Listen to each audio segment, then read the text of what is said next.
This is Father Greg Heille coming with a word of hope for Monday, July 1st. And I'm coming to you from the chapel at Aquinas Institute of Theology in St. Louis.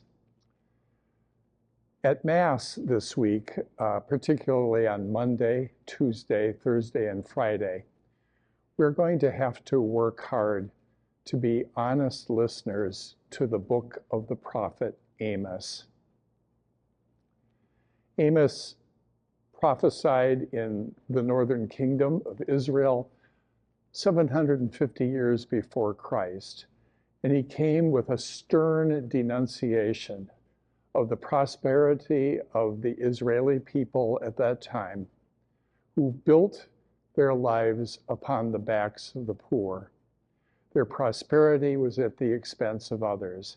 And he says this amounted to idolatry, to a worship of what is a false god. He says, "Was it not I who brought you up out of the land of Egypt?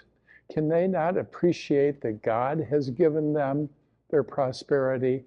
But then, in a very difficult way for us to hear, the prophet Amos also says, "Was it not I who destroyed the Amorites so that you could live in the land of Israel?"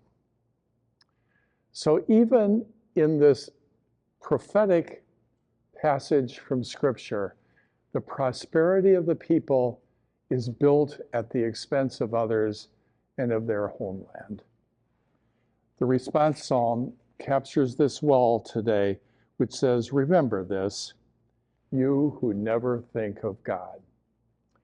We may think of God, but are we thinking of God in an idolatrous way that builds our life, its prosperity, at the expense of others?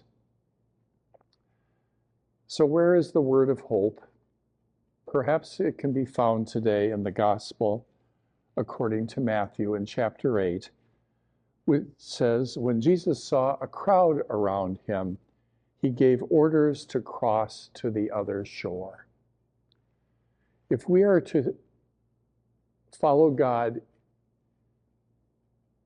on God's terms and not in an idolatrous way that builds our life at the expense of others in the so-called name of God, if we are to follow God authentically, perhaps we need to cross to the other shore.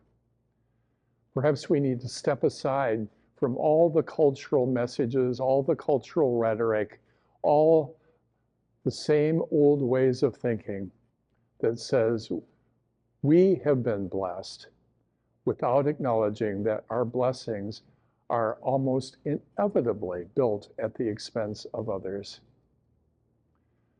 This, unfortunately, is an aspect of the original sin in which we live around the world.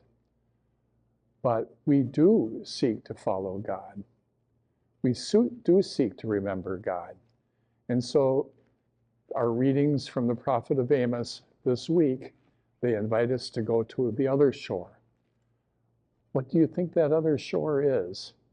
How can you enter more deeply into this subversive fact of a God who lives on another shore?